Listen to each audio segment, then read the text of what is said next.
오늘 말씀은 여호수아서 11장 1절에서 15절 말씀까지 보겠습니다. 오늘은 특별히 이스라엘 백성들이 가나안 땅을 점령하는 마지막 전쟁 이야기가 되겠습니다. 이제 더 이상 전쟁을 어떻게 하는가 하는 기사는 오늘로서 마지막입니다. 그래서 여호수아서의 가나안 정복의 전쟁 역사가 오늘이 마지막인데 이 이스라엘 백성들이 가나안 땅을 어떻게 점령했는가 마지막 우리 말씀을 오늘 1절에서부터 15절 말씀까지 보는데 오늘은 이렇게 성경을 읽도록 하겠습니다. 1절은 다 같이 읽고요. 그 다음에 마지막 15절도 다 같이 읽고요. 그 대신 2절서부터는 이 앞에서 차례적으로 한 명씩만 읽겠습니다. 2절, 3절. 그러니까 차례대로 다 읽어갑니다. 이쪽 먼저 읽고 그 다음에 이쪽입니다. 2절, 3절, 4절, 5절, 6절, 7절 이렇게 해서 차례대로 읽고, 그럼 그 한 사람이 대표로 좀 크게 읽고 나머지 분들은 살살살살 읽어주세요. 이게 왜냐하면 마이크가 커가지고 소리가 다 들립니다. 그러니까 혼자서 예를 들어 2절은 어느 분이 읽게 될까요?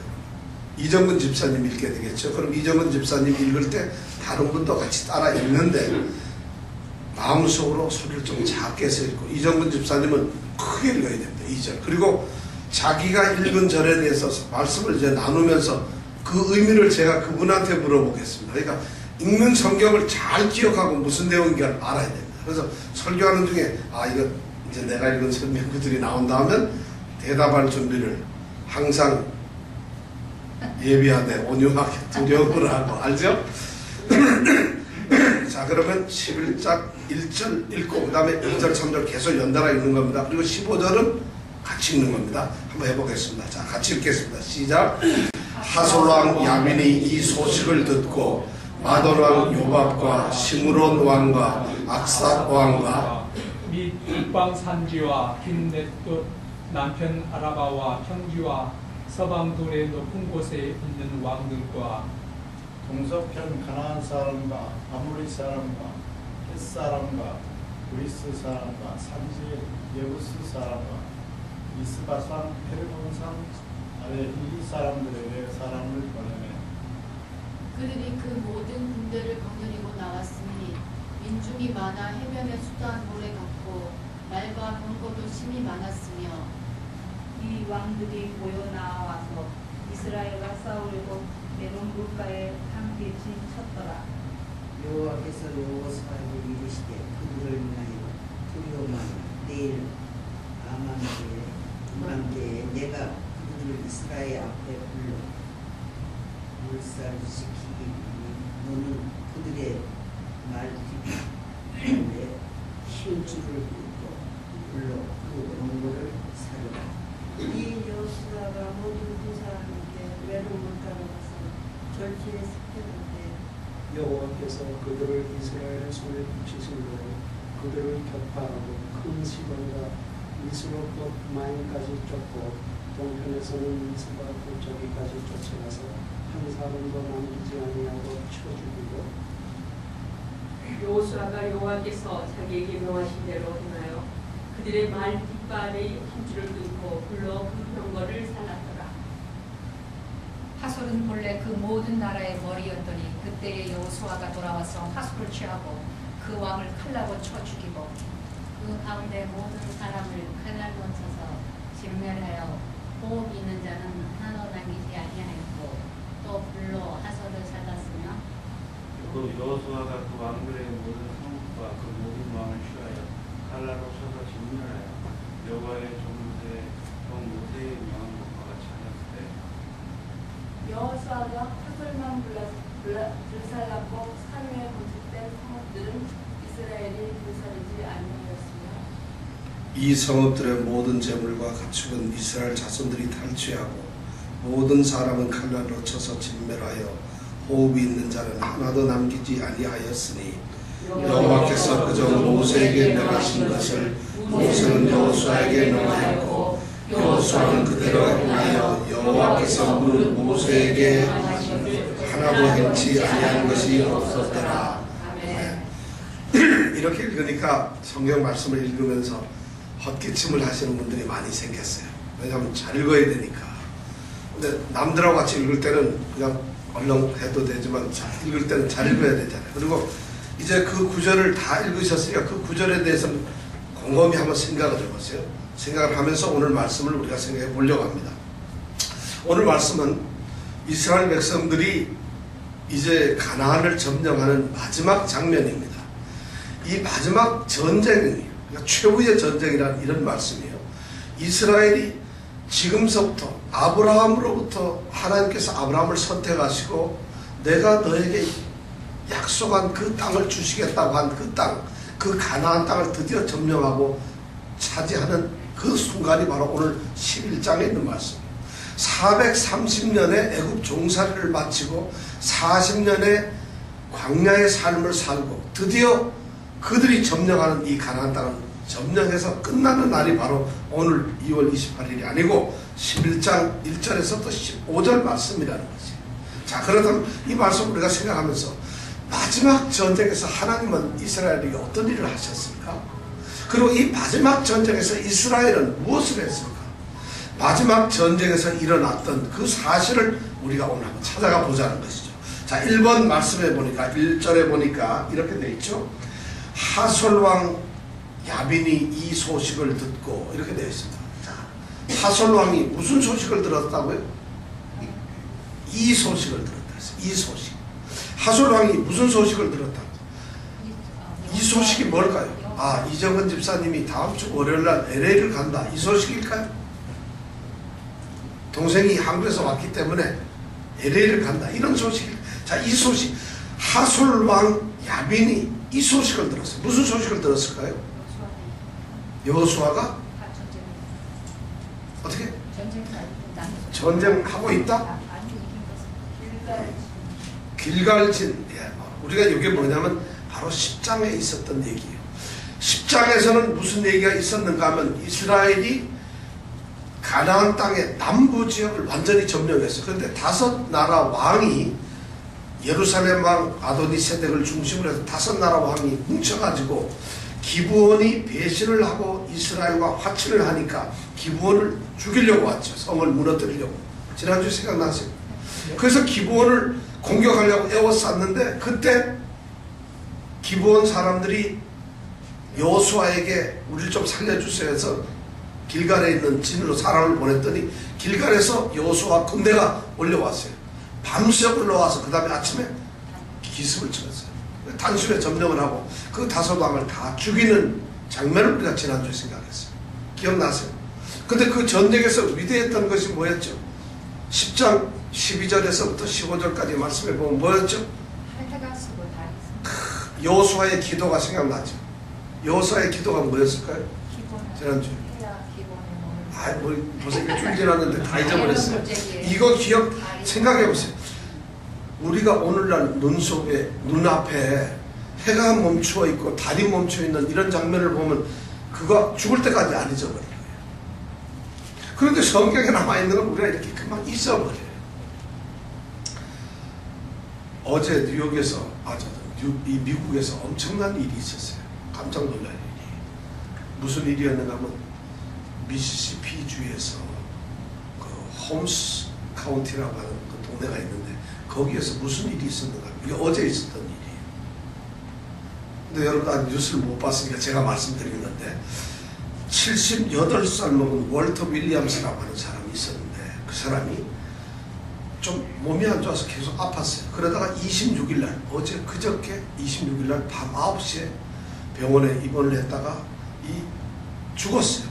이 검시소에 있는 이 검의관이 그 월터 윌리엄스라는 사람을 진맥을 하고 진찰을 해서 다 했는데 9시에 죽었다는 것이 확인되어서 이 사람이 죽었습니다 하고 판정을 내리고 사망진단서에서 띄었어요.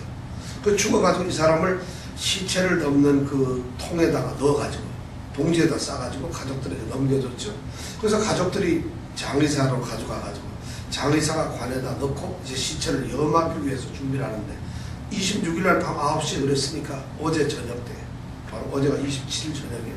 저녁에 이 장의사가 염을 하고 막 있는데 시체에 있는 쪽에서 갑자기 움직이더라는 거지.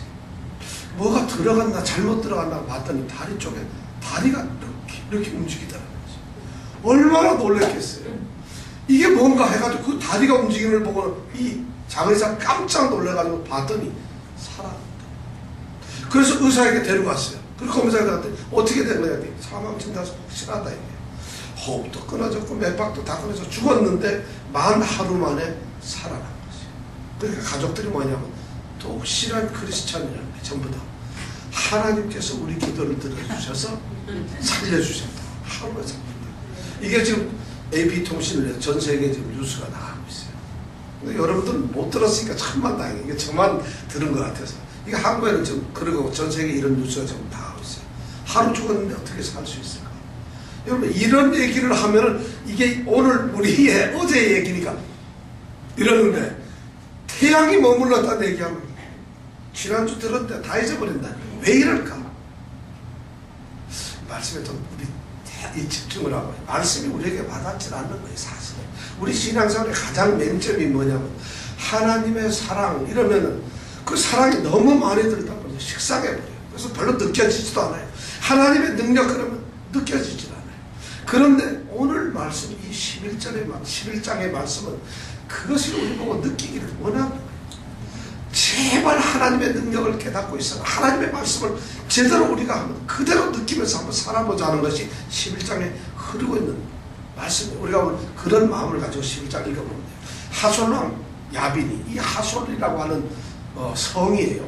하솔 성은 가나안 땅 제일 꼭대기 제일 북쪽에 있는 갈릴리 호수보다도 한 15km 정도 위에 있는 가장 큰 성인데 이 성이 얼마나 큰가 하면은 여리고 성이 우리가 크잖아요. 근데 그게 32km 평방킬로미터밖에 안 돼요. 근데 이 하솔 성은 얼마가 하면 820km. 그러니까 잠깐만 25배가 더 커요. 이 여리고 성보다 그렇게 큰 성. 당대에 아마 가나안 땅에는 제일 큰 성인 것 같아요. 이 하솔 성의 왕이 야빈이라고 하는데 왕인데 이 야빈이 이 소식을 들었어요. 다시 말해서 남부 5개 연합 군대가 가나안에서 기브온을 무찌르기 위해서 싸우려다가 태양이 머무르고 달이 머무르는 기적을 보면서 하나님의 백성들인 이 이스라엘 백성들에게 처참하게 죽고 5 왕이 전부 굴에 갇혀 있다가 다 죽어가 시체가 매달렸다. 이것이 지난주 얘기죠. 그리고 남부에 있는 7개 성 척척해서 전부 다 전멸당했다. 이런 소식을 들었다는 것이 1절의 말씀입니다. 1절을 읽은 사람이 다 읽었는데도 우리가 그 소식을 듣고 나서는 이 하솔 왕이 4명의 왕을 부르죠. 그 왕이 두 번째 왕이 마돈 왕 이름이 뭐예요? 요게 밥이다. 그래서 요밥이냐. 요밥. 그죠? 그 다음에 세 번째가 시므론. 그 다음에 악삽 왕.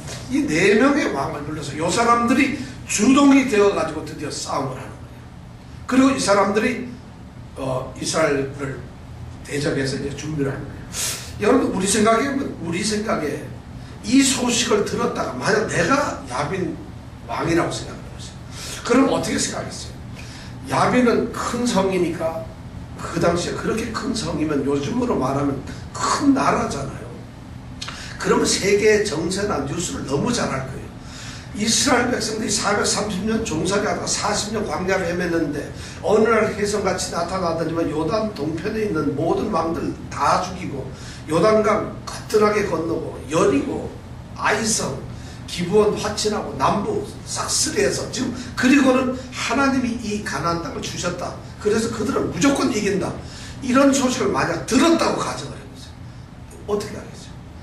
싸우자 하고 모이겠어요? 제가 보기에는 무조건 항복해야 되는 거예요. 이건 무조건 지는 싸움이에요. 더군다나 이 가나안 땅에 있는 사람들은 무슨 하나의 단일 국가도 아니고 우리 민족도 아니에요. 가나안 땅에는 여러 족속들이 나누어져 있고 뿔뿔이 흩어진 한 나라도 아닌데 그들이 연합을 해서 왜 싸워요? 이스라엘은. 상식적으로 저는 이 말을 딱 들으면 이 소식을 듣고 연합을 했다는 게 이해가 안 돼요. 꼭 오늘 우리 모습 같아요. 구원을 주겠다. 하나님께서 예수를 믿으면 구원을 준다 하고 복음을 전하고 하는데 내가 왜 믿어? 하고 극진을 부리는 사람이 이 세상에 너무 많다는 거예요. 소식을 들었을 때 우리가 잘 생각을 해야 돼요. 하나님의 복음이나 말씀을 들었을 때 말씀이 그냥 흩어지면 안 돼요. 소식을 들을 때는 우리가 잘 생각해야 돼요. 이 하솔왕 야빈이 소식에 대해서 잘못 생각해요. 엉뚱한 생각을 하고 드디어 야 이스라엘 쳐들어와? 그럼 안 되지 해가지고 1절에 보니까 4개의 왕이 연합을 했어. 그리고 2절에 보니까 2절에 누가 읽으셨죠? 2절의 내용이 뭐죠? 북방 산지와 긴넷도 남편 갑자기 이걸 뭐더라. 그러니까 그럴 때 제일 좋은 게 뭐냐면 하하 웃는 거예요. 웃으니까 해결이 다 되잖아요. 여기 보면 북방 산지와 긴네롯 남편, 긴네롯이라는 사람이 남편이 있는가 보냐, 그죠? 그런 말인가요? 이게 긴네롯 남편, 남편 이름이 아라바라고. 이걸 이렇게 읽는 사람, 성경을 이렇게 잘못 읽으면 안 돼. 긴네롯이라는 게 뭔지 몰랐어요. 긴네롯이 뭐지? 갈릴리 호수의 옛날 이름이 긴네롯이에요. 게네사렛 호수, 긴네렛 호수 이렇게 옛날에 불렀어요. 히브리어로. 그래서 긴네롯이라고 하면 갈릴리 호수라는 말이에요. 그러니까 이게 북쪽에서 싸운 거예요. 그러니까 그 산지와 긴네롯이라는 건 갈릴리 호수 그 남쪽에 있는 어디 뭐예요? 남편이라는 건 남쪽 편이다 이게. 남쪽에 뭐 아라바라는 건 뭐냐면 갈릴리 호수에서 물이 쭉 나와가지고 밑으로 쭉 흘러가는 걸 보고 우리는 요단강이라 그런다. 갈릴리 호수에서 물이 흘러가는 걸 요단강. 그래서 가가지고 마지막 모이는 데는 어디? 사해라 그런다. 사해. 그죠? 그럼 사해 위에서 요단강을 우리가 건넜잖아요. 이스라엘 백성들이.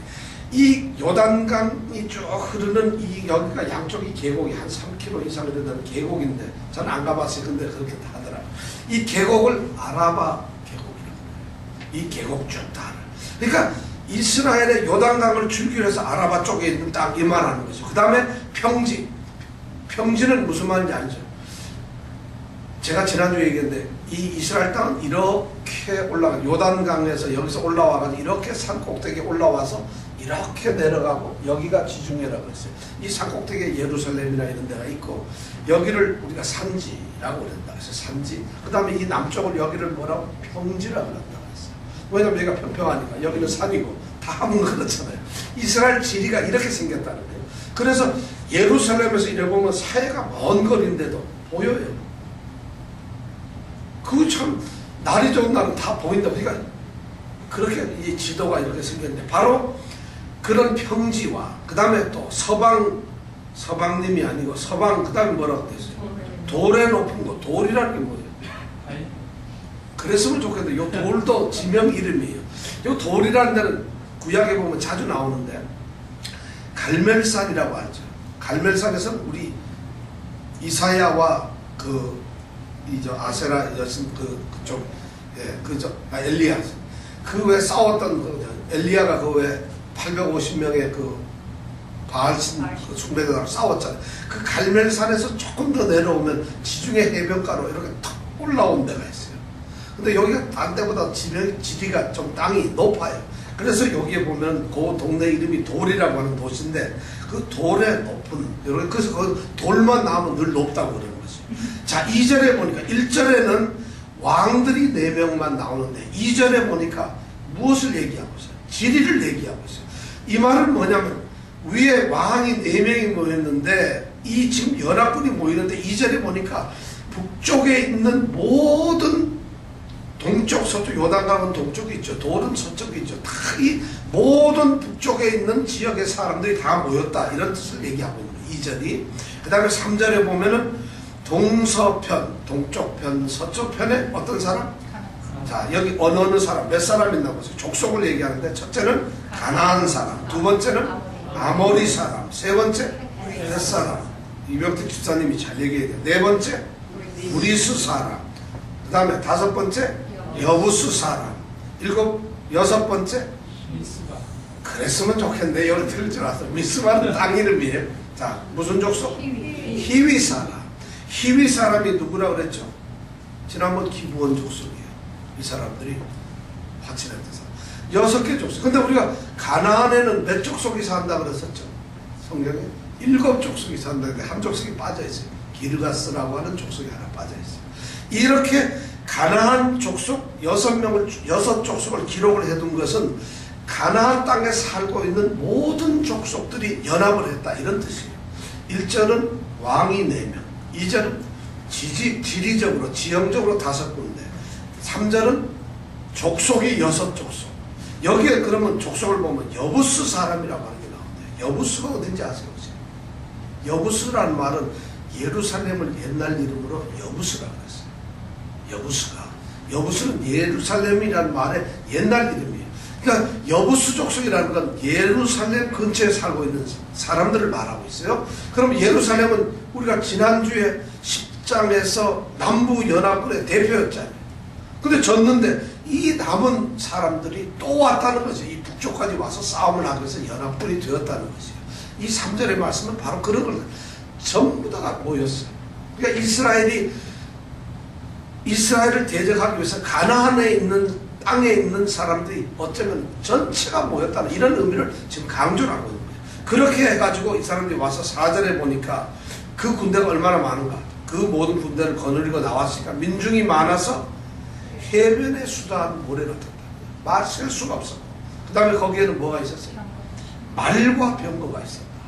이게 굉장히 중요한 말이에요. 지금 병력 수가 셀 수도 없이 많은 데다가 그들에게는 기병도 있었다. 말이 있었다는 거예요. 기병이 있었다. 그 다음에 병거가 있었다는 말은 뭐예요? 요즘 말 전차예요. 전차. 동물이 짐승이 끌고 있는 수레를 말하는 거예요. 그러니까 지금까지 이스라엘이 싸움을 해왔던 것은 뭐냐면 성에 갇혀있는 놈들한테 소리 지르는 거예요. 그 다음에 성에 이렇게 숨어있는 사람들한테 기습을 하는 거예요. 이게 전부 다인데, 이번에는 이런 군대가 유세비우스라고 하는 이 유대 역사가가 있는데, 이 사람이 요 구절을 갖다가 해석하고 2000년 전 예수님 시대 사람이에요. 그 역사가가 이 당시에 정예 병력이 30만이라고. 그리고 이 기마병이 10,000명, 병거, 이 수레가 2만 군데, 이렇게 많았다 그래요. 그 당시에 30만 명의 정예부대와 이 연합군이 있다고 생각을 해봤어요. 5절에 보니까 이 왕들이 모여 나와서 이스라엘과 싸우려고 어디에? 무슨 물까요? 메롬이라고 하는 조그마한 분지 같은 게 있어요. 이건 갈릴리 바로 위에 있는, 요즘으로 말하면 훌라동 말고 훌라 분지라고 하는 데가 있어요. 거기에서 이 사람들이 평지에 지금 모여있는 게 30년. 이스라엘과 싸우기 위해서. 그러니까 가나안과 이스라엘과의 마지막 최후의 전투가 벌어지는 건데, 그 우두머리가 하솔이에요. 하솔 왕인데 그만큼 크거든요. 하솔 왕이, 근데 그 하솔이라고 하는 성이 당대의 인구가 한 3만 명 된다 그랬으니까 이 3만 명이라는 인구가 엄청난 거예요. 3만 명. 역사학자들이 하솔의 인구가 그 당시 3만 명이었다 하는 이 말은 무슨 말인가 하면, 예수님이 살던 시대에 예루살렘의 인구를 어떤 학자들은 한 5만 명이라고 해요. 그러면 예수님과 이 여호수아의 시대는 1500년 차이가 나는데, 1500년 전에 3만 명이 모이는 성이 하솔성이에요. 그럼 예수님 성이 예루살렘보다 그 당시 더 컸을지도 몰라요. 이런 큰 성의 임금이 30만 넘는 대군을 거느리고 기병을, 전차를 가지고 이스라엘과 싸우기 위해서 드디어 진을 치고 있는 것입니다. 이 싸움이 지금 어떻겠어요? 이스라엘이 감히, 여러분들 같으면 남쪽 우리가 이겼어, 중부도 다 이기고 여리고 다 이겼잖아. 자식들 아무것도 아니야 갈 수 있겠어요? 이것들 북방 아무것도 아니야 이런 어림도 없어요. 제가 보기엔 이 성경을 읽으면서 지금 두려운 마음이 앞서는 거죠. 이 전쟁이 이게 되겠느냐는 것이에요. 어쩌면은 애굽에서 쫓겨난 도망명들은, 쫓겨난 사람들, 그래서 광야에서 떠돌아다니던 떠돌이들이 좀 있는 것이, 그것이 바로 이스라엘 아니에요. 그런데 여호와 하나님이라는 분을 섬기면서 쫓아다녀가지고 어떻게 가는 데마다 전쟁에서 이겼단 말이에요. 그런 이 이스라엘이 이런 30만이 넘는 대병력 앞에서 마지막 전쟁을 한다면 어떻게 될까? 오늘 전쟁은 바로 그러한 곳으로 우리를 이끌어가고 있다는 거예요. 이 전쟁의 모습이. 그런데 이 전쟁에서 6절에 보니까 하나님께서는 이 전쟁을 그냥 시키는 것이 아니라 이 전쟁을 위해서 하나님께서 전략을 내주시고 명령을 내리세요. 6절을 다 같이 한번 읽어볼까요? 시작. 여호와께서 여호수아에게 이르시되 그들을 인하여 두려워 말라. 내일 밤때에 내가 그들을 이스라엘 앞에 비쳐 몰살시키리니 너는 그들의 말 깃발에 힘줄 듣고 불로로 병거를 사르라. 지금 여호수아도 사실 두려울지 몰라요. 지금 여호수아가 길갈에 진을 치고 있다가 북방을 점령하기 위해서, 정복하기 위해서 지금 올라가고 있는 중이거든요. 가고 있는데 이런 소식이 아마 우리 첩보병을 통해서 들렸을 거예요. 이번 죽었습니다. 이번 전쟁하고 다릅니다. 이 사람들이 성에 있는 것이 아니라 평지에 서가지고 평지에 딱, 왜냐하면 생각을 해보세요. 수레가 산에 갈 수가 있나요? 아니잖아요. 수레가 다닐 수 있는 것은 진흙탕도 못 가고 평평한 데밖에 못 가요. 그러니까 평지에 지금 진을 치고 이렇게 대군이 있는데 그 사람들하고 어떻게 우리가 싸워 이기겠냐. 두려웠을 거예요. 근데 하나님이 나타나셔가지고 하나님께서 여호수아에게 작전 명령을 내렸는데 중요한 말은 뭐냐. 첫 마디가 그들을 인하여 어떻게? 두려워 말라. 저는 이 말이 두려워 말라 이 말씀을 여러분들에게 오늘 정말 핵심적으로 드리고 싶어요. 오늘 이 성경 여호수아서 11장 여호수아서 전체를 두고서 할 수 있는 말, 아니 성경 전체를 두고서 하나님께서 우리에게 하시는 가장 중요한 말이 두려워하지 마. 하나님께서 하나님 백성에게 할 수 있는 가장 위대한 말이 뭐냐? 두려워하지 말라. 우리는 이 두려워하지 말라 이 말을 너무 많이 들어가지고 성경에 보면 툭하면 나와요.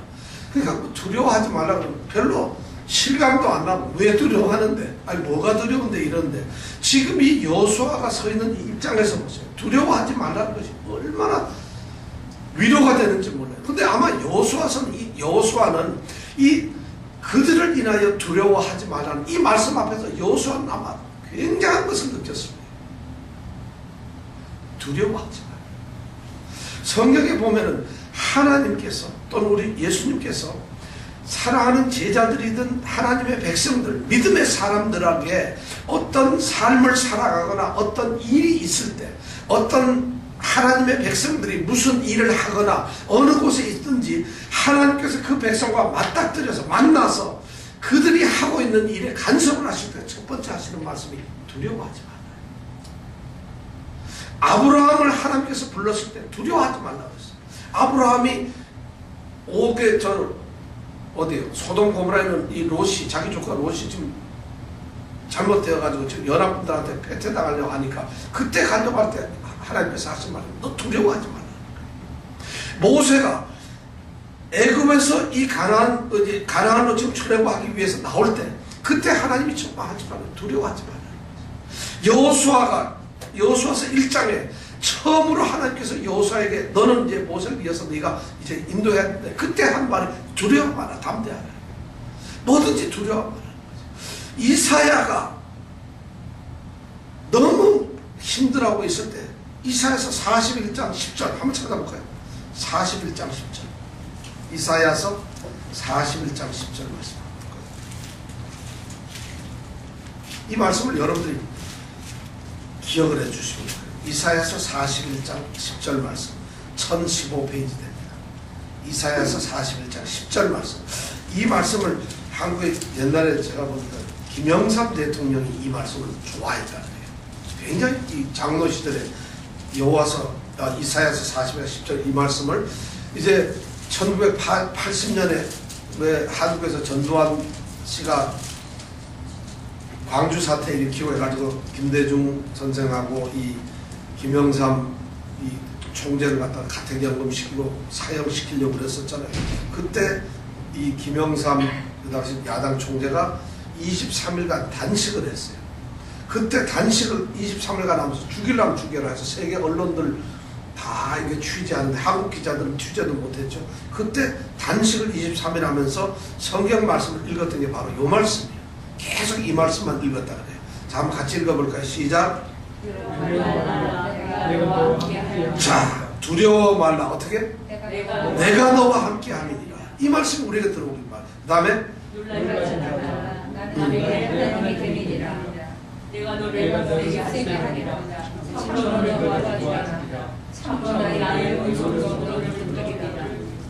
네, 두려워하지 마라. 내가 너와 함께 하리라. 놀라지 마라. 나는 내 하나님이다.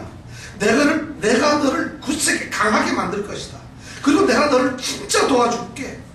내가 내 오른손 너를 꽉 붙들고 있을게. 하시는 말씀이 바로 이 말씀입니다. 그래 하나님께서는 끊임없이 이스라엘 백성들에게 자기의 백성들, 사랑하는 백성들에게 무슨 일을 만나도 하는 말이 두려워하지 마라. 우리 주님께서도 예수님께서도 사랑하는 제자들한테 하셨던 말이 늘 두려워 말이에요. 예수님께서 제자들하고 배를 타고 가시다가 갈릴리 호수였었죠. 배 너무 피곤하시니까 배전에 누워서 졸고 계셨어요. 근데 갑자기 풍랑이 나가지고 배가 뒤집혀지게 되니까 제자들이 막 어쩔 줄을 몰라요. 그때 주님께서 하신 말은 두려워 말아요. 두려워 말아요. 그런데 내니 안심하라. 첫 말씀이 두려워 말아요. 우리 기독교인들에게 중요한 것은 우리가 두려워하지 말라는 이 하나님의 음성을 우리가 늘 들어야 돼요. 여러분들의 사업이 어떤 형편이 있든지 두려워하지 마세요. 제가 볼 때 두려워할 것은 내가 성도가 그리스도인인지 아닌지 이것을 두려워해야지, 그리스도인은 그 일을 갖다가 두려워해서는 안 돼요. 여러분이 혹시 무슨 건강의 문제가 생긴다면 두려워하지 마세요. 사업의 문제, 자녀들의 문제, 무슨 문제가 있더라도 하나님께서는 하나님의 백성들에게 첫 번째 하는 말씀이 두려워하는 거예요. 근데 왜 우리는 이것이 두려워해요? 사실은 왜 두려워하는지 아세요? 중요한 것이 세 가지 이유가 있어요. 첫 번째는 내가 지금 당한 일이나 상대가 너무 강하게 느껴져요. 그러니까 두려운 거예요. 야, 돈 모자라는 거 이거 너무 큰데 내가 아픈 거 이걸 어떻게 이길 수 있느냐. 내가 처한 환경이 너무 크기 때문에 그게 두려운 거예요. 두 번째는 무슨 왜 두려운가 하면 내가 내 능력을 몰라요. 내가 너무 약하게 배는 거지. 나는 도저히 그걸 해낼 수가 없다고 생각이 드는 거예요. 그렇기 때문에 두려운 거예요. 자기가 이정은 집사님이 예를 들어서 내가 지금 하나님의 아들입니다 하고 하면 LA 가서 일하는 게 두렵진 않아요. 아무것도 모르면 똥배짱으로 이게 두려워하지 말라가 아니라 실제 내가 누군가를 알고 그 문제나 일이나 그 사건이 그것보다도 더 큰 분이 하나님이신데 그 일을 그 사건을 보면서 그것이 너무 크기 때문에 이걸 내가 어떻게 감당하냐고 두려워할 필요가 없다는 것이죠. 세 번째 중요한 건 뭐냐면 그 일을 보고 내 자신을 보니까 이것이 결과가 뻔하다는 거예요. 내가 이길 수 있는 가능성이 없다는 미래 불확실성, 이것 때문에 우리가 두려워하는데 오늘 하나님께서는 그러한 불확실한 두려운 그 사건에 대해서 첫 마디 말씀이 두려워하지 말라. 이사야서 41장 10절 말씀처럼 두려워하지 말라. 내가 너와 함께 있다. 내가 너와 함께 있다는 이 말씀은 뭐냐면은 아무리 그것이 크다 할지라도 아무리 우리에게 닥친 환경이나 여건이나 우리를 대적하는 것들이 강하고 크다 할지라도 내가 너와 함께 있다. 그거보다 더 큰 우리가 맨날 고백하는 게 뭐예요? 전능하신 하나님, 능력의 하나님, 기적의 하나님, 창조하신 하나님. 무슨 그런 말을 얼마나 쉽게 해요. 그런데도 우리는 그 말을 하면서도 두려워한다는 것이죠. 하나님 안 믿는 것이 거짓말하는 거예요. 우리 입으로 전능하신 하나님 이러고 나서 그걸 믿는다면은 두려워하지 말아야 되는데 말로는 전능하신 하나님하고 나서 요만한 일만 생기면 아이고 하나님 나 죽게 생겼네. 하나님이 답답한 거죠. 그래 내가 그거 나도 해결 못한다 이러시겠나? 아니거든요. 근데 우리는 전능하신 하나님을 너무 쉽게 생각해요. 하도 듣다 보니까 하나님이 더 식상해요. 왜냐하면 하나님 잘 모르는 거예요. 전능하신. 성경에 나와 있는 위대한 일들이 전부 하나님의 사람들에게 하나님이 직접적으로 하신 걸 써놓는 거예요. 성경을 안 믿는 거죠. 그러니까 바로 두려워 말라. 내가 너와 함께 한다. 그 다음에 놀라지 말라. 두려워가지고 그냥 난리치지 말라는 거예요. 왜냐하면 내가 너의 하나님이다. 내가 하나님이야. 내가 하나님께서 지금 이사야서 41장에 하시는 말씀이 그거예요. 내가 하나님이야. 내가 너와 함께해서 그러면서 내가 너를 굳세게 하리라. 우리가 힘이 없고 우리가 아무것도 아닌 것처럼 두려워하니까 내가 너 강하게 해줄게. 너의 약함이 내가 강함 아니냐. 내가 너를 강하게 만들어준다. 하나님이 강하게 해주면 못할 일이 뭐 있겠어요. 내가 능력이 없어요. 지식도 모자라고 돈도 없고 아무것도 백도 없고 별볼일 없는 것 같지만 하나님이 뭐라고? 내가 너를 굳세게 해주리라. 이 말을 믿으라는 거예요. 그 다음에서 내가 너를 도와주리라. 내가 나의 참으로 나의 의로운 손으로 오른손으로 너를 붙들리라. 이 말씀을 들으면 두려워할 수가 없잖아요. 바로 우리 하나님께서 여호와께서 여호수아에게 나타나가지고 지금 이 연합군들 어쩌면 이스라엘 전체 가나안 땅 전체에서 모인 이 연합군을 향해서 여호수아에게 하시는 말씀이 두려워하지 마라. 그러면서 그 다음 하시는 말씀이 뭐예요?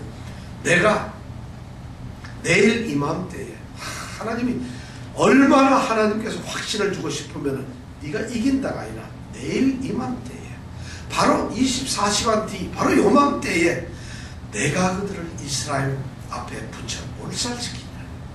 여기서 내가 여기 중요한 말이에요. 내가 하나님께서 뭐 해도 다른 사람을 어떻게 보내서 하는 것이 아니라 하나님께서 말씀합니다. 의지할 분이 하나님밖에 없다는 거죠. 내가 하겠다는 것이 하나님이. 내가 그들을 니네 손에 붙여서 몰살시키겠다. 일어날 일을 하나님 미리 해주시는 거예요. 이게 하나님의 전략이에요. 지금 이스라엘 백성들이 싸우려다 보니까 사실은 지금까지는 쉽게 넘어왔는데 상대들 만약 싸우려고 거의 갔다고 생각을 해보세요. 만 마리의 말이 기마병이 쫙 있어요. 서 있어요. 그리고 술에 병거가 전차가 2만 대 가까이 되는 게 쫙 있어요. 난생처럼 보지도 못했어요. 병거. 유일하게 봤던 건 뭐예요? 홍해 바다에서 병거 600승이 물에 잠기는 거. 근데 그 당시 사람도 다 죽었어. 그러니까 지금 그 당시 어느 사람도 보지도 못했어. 이 사람들이 난생 처음 보는 걸 가지고 그거 보고 싸움을 한다면 이기겠어요? 적이 그렇게 강한 것처럼 보이지만 하나님의 말씀은 바로 그런 거거든. 그렇게 하면서 그러면서 하나님 말씀 그 다음에 보면 너는 그들의 말 뒷발에 뒷발이 있죠. 그렇죠? 앞발이 뒷발에 힘줄을 잘라버려요. 그 말은 뭐예요? 초토화시켜 다 이긴다는 거죠. 이것이 하나님의 명령이에요. 그래가지고 그 명령을 받고 나니까 여호수아와 이스라엘 백성들이 이 말씀에 힘을 얻는 거죠. 하나님께서는 우리에게 이렇게 전 힘을 주시는 용기를 주시는 이런 말씀을 마지막 전쟁에서 지금 얘기를 하고 계시는 거죠. 너무 구체적 이맘때에 그렇게 된다니까. 여호수아가 그 말을 듣고는 그 다음 7절에 보니까 이에 여호수아가 모든 군사와 함께 메론 물가로 가서 어떻게? 졸지의 습격이라는 거예요. 기습을 했다는 것이에요. 왜냐하면 내년 이맘때 때 저걸 다 무찌르려면은 내일 이맘때니까 어리어리하다 보면 시간 가거든요. 그 시간을 채우려면 하나님께서 내일 이맘때니까 24시간밖에 안 주는 거예요. 그러면 이 사람들이 시간이 없어요. 그냥 바로 공격을 했다는 것이에요. 그게 들어맞은 하나님께서는 이렇게 벌써 이 하솔 연합군대를 갖다가 완전히 초토화시키기 위해서 전략을 짜고, 제가 하솔의 이 왕이었다면 저 같으면 이랬을 거예요. 야, 이 이스라엘 백성들이 말이야, 여리고, 아이성, 기브온 싸움, 그 다음에 남부 연합 싸움, 이걸 보니까 이 사람들이 기습도 하고 소리도 지르고 여호와가 하는데 우리가 단단히 예배한다. 보초 서라. 그리고 우리가 경비 단단히 해라. 뭐 전략 안 짜겠어. 그리고 다 한 군데 모여있지 말고 우리 중간에 한 20만만 있고 10만은 뒤에 딱 숨어 매복해라. 혹시 오면 우리가 공격 한번 해보자. 이런 전략도 있을 거 아니겠어요. 이 하솔왕 야비는 내가 보기에는 참 좀 덜 떨어진 말인 것 같아요. 하나님께서 그를 만드셨겠죠. 그러니까 졸지에 습격하니 이 군대가 완전히 초토화돼 버린 거예요. 그 다음에 이럴 필요도 없어요. 그렇게 되니까 8절 9절에 보니까 전부 도망가서 좀 죽으려. 그 다음에 마지막 9절에 보니까 말 뒷발 어떻게 거기를요? 9절에 보면 말 뒷발의 힘줄을 끊었어요. 그 다음에 병거를 살랐어요. 그래 전부 다 여호수아가 그런 일을 했다는 거죠. 이렇게 전쟁이 끝나고 말았어요. 이것도 또 가만히 생각하면 이해가 안 가요. 앞으로 이스라엘은 이 땅에서 또 강대국이 되려면은 그 말 만마리를 갖다가 예를 들어서 그 많은 말을 가지고 있으면 앞으로 누구들이 덤비면 이길 거 아니겠어요. 그리고 이 병거를 갖다 왜 불태워요? 그걸 가지고 앞으로 전쟁할 때 싸우면 얼마나 유리하겠어요. 이거를 하나님께서는 말을 다 죽여버리라는 거예요. 병거 다 불태우라는 거예요. 저는 하나님께서 왜 이런 명령을 내렸을까? 제가 만약 그렇다면 이거는 좀 어리석은 명령 아니겠어요? 전쟁을 하는데 전리품 안에 요새 만약 싸움하는데 미국에서 최신의 미사일을 가지고 우리가 뺏었어. 만약 어떤 뺏었다 그러면 그거 다 부셔라 이러겠어요. 야 이게 뭐야? 그걸 싸워야 될 거 아니겠어요? 근데 어떻게 이렇게 했을까? 왜 그랬을까? 시편 20편 7절 말씀 한번 읽어볼까요? 시편 20편 7절 말씀.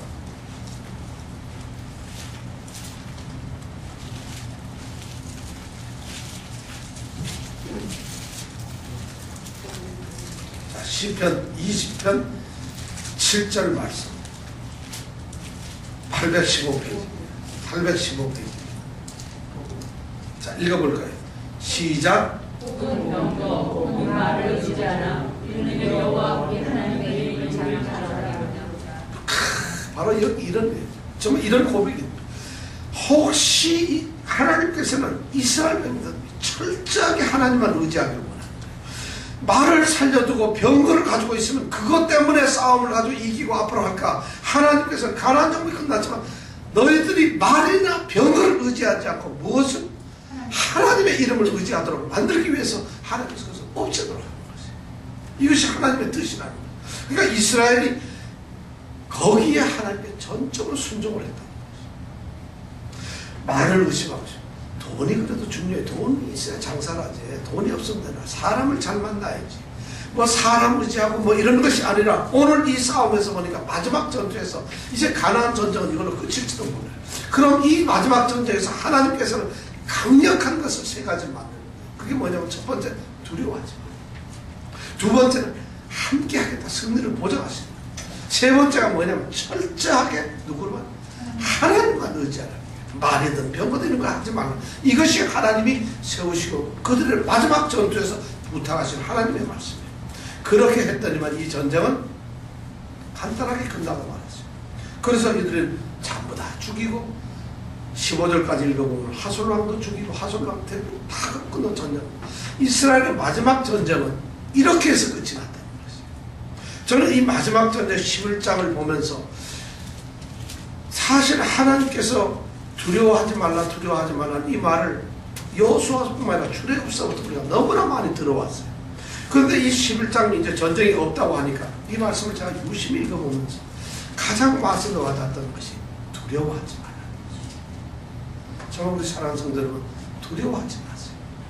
정말 우리가 만약 하나님의 자녀이라고 한다면, 아니 하나님께서 하신 말씀을 내가 참으로 믿는다고 한다면, 아니 하나님께서 하신 일이 오늘날도 만약 일어난다고 확신을 한다면은 이 두려움이란 없어야 돼요.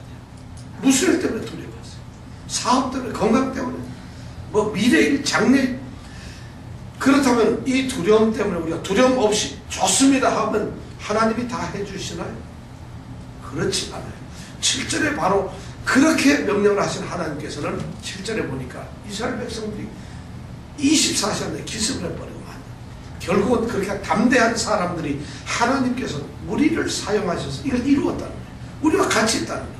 담대하다, 이건 두렵지 않다는 얘기는 담대하다는 거거든요. 그러니까 무엇을 해도 하나님이 나와 함께 하시고 하나님이 이미 이기는 걸 약속해 주셨고 무조건 순종만 하면 된다는 이런 확신을 가지고 두려워하지 않는 사람은 하나님의 뜻대로 이길 수밖에 없죠. 이 말씀을 오늘 여호수아서 11장에서 해주고 있다는 거죠. 이 말씀 여러분들 꼭 기억하세요. 이스라엘의 가나안 정복의 마지막 전쟁은 바로 하나님의 명, 두려워하지 말라. 두려워하지 말라. 하나님께서 내가 하겠다는, 그 다음에 철저하게 모든 것을 부셔라. 나만 의지해라. 이것을 하나님이 우리에게 명령을 해주셨다는 거죠. 이 전쟁, 우리는 영적 전쟁하고 있어요. 이 세상에 살면서 하나님을 믿는, 예수를 믿는 우리는 날마다 영적 전쟁이에요. 영적 전쟁이라 그러니까 우리가 뭐 마귀하고 칼 들고서 싸우는 이걸로 생각하지 마세요. 저는 영적 전쟁, 마귀하고 칼 들고 싸우는 사람 한 번도 본 적이 없어요. 마귀하고 칼 들고 싸우는 것이 영적 전쟁이 아니에요. 우리에게는 착각을 해가지고 우리가 마귀하고 싸워야지. 마귀는 우리 같은 것들하고 싸우지도 않아요. 우리가 뭐 싸움거리가 돼야 되지 싸우죠. 그런데도 우리는 마치 마귀하고 싸우는 것이 아니에요. 마귀가 가지고 있는 그 유혹이라든가 위협이라든가 이런 두려움을 주는 것, 의심을 주는 것, 이런 것이 바로 우리의 영적 싸움이라는 거죠. 우리 믿는 사람들은, 하나님의 사람들은 생활, 살아가는 이 뭐 회사를 다니거나 일을 하는 것, 이거 자체가 이미 영적 싸움이에요. 그 안에서 일어나는 믿는 사람들에게 두려움도 주고 어려움도 주고 고통 주는 것이 너무 많아요. 건강의 문제고 뭐 자녀들의 문제, 그걸 가지고 전부 다가 우리가 믿는 사람들에게는 이 세상 모든 것이 영적 싸움이에요. 거기에서 하나님께서 말씀하는 대로 이기는 거죠. 오늘 우리 성도들이 바로 이런 싸움에서 이기기를 원합니다. 그래서 가나안을 정말 한번 완전히 정복을 하자는 것이에요. 여러분들의 가나안이 뭐예요? 가나안은 하나님께서 주시기로 약속하신 약속의 땅이고 하나님의 위대하신 선물이에요. 근데 그것을 주시겠다는데 싸우라 그러는데 하나님께서 그 말씀 중에서 두려워하지 말라고 하신다.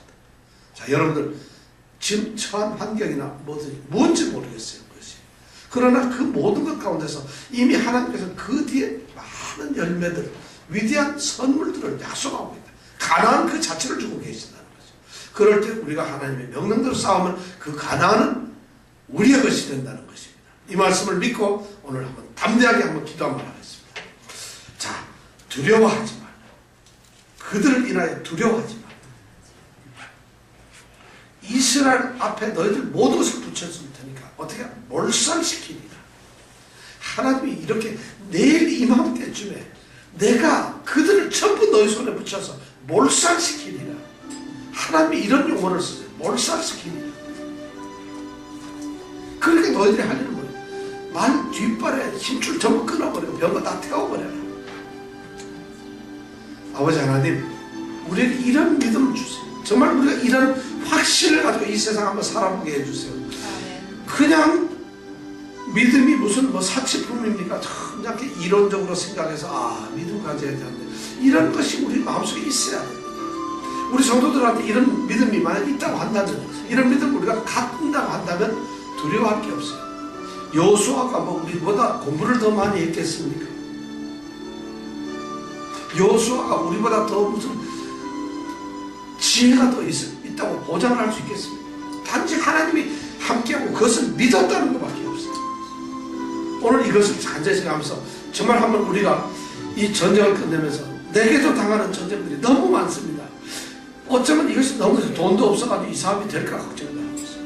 지금 걸려있는 이 사안들이 이렇게 가다 보면 안 될 수도 있어요. 자녀들의 문제도, 내 건강 문제, 이것이 지금 해결되겠는가? 내가 지금 살아날 수 있는가? 내가 이것을 이겨낼 수 있는가? 그런 거 생각하면 우리가 아무것도 할 수 없는데 오늘 하나님께서는 우리에게 그냥 다가오셔서 하는 말씀이 이런 명령을 내리고 있거든요. 자, 그것을 생각하면서 이 말씀을 붙들고 우리가 다 함께 간절히 한번 기도하겠습니다.